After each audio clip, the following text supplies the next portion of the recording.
Hey, what's up car fans? Welcome to today's video. So I just wanted to run through a quick issue that I came across with my BMW. It's the 320si, the e90 model. So if you're having this issue with that model, it might be relevant to you. It may be relevant to other BMW models as well, but I don't know 100%.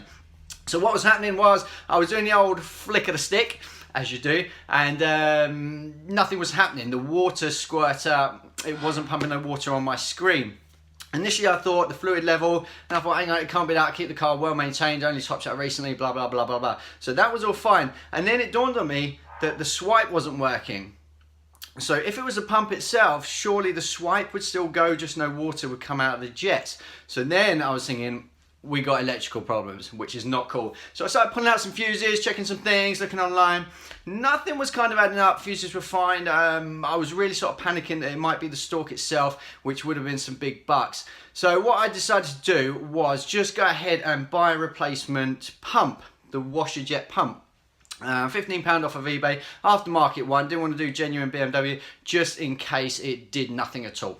So I took the chance, 15 bucks. Now replacing that pump was a pig of a job. I should have done a video of it, but it was raining at the time, and everything was wetter than a nun watching Magic Mike for the first time. So really couldn't get the camera out and stuff like that. But I did take a few stills, which I'll stick up as we go. So you have to sort of remove the wheel, jack the car up, all the usuals, and then remove all the inner lining from the inner wheel arch.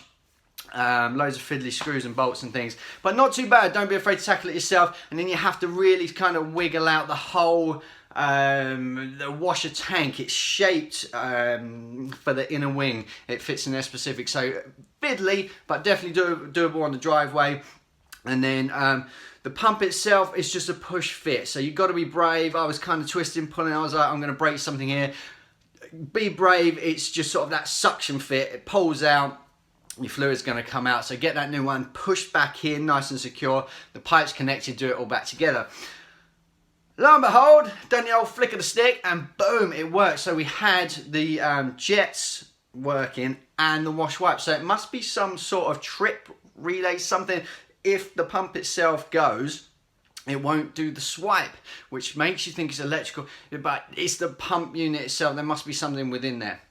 So hopefully I'll save you guys a bit of time digging about and messing about with trying to diagnose a problem. But if you get that issue, so again, you pull your stick and nothing at all happens. You've got no water, no sound from a pump, no swipe.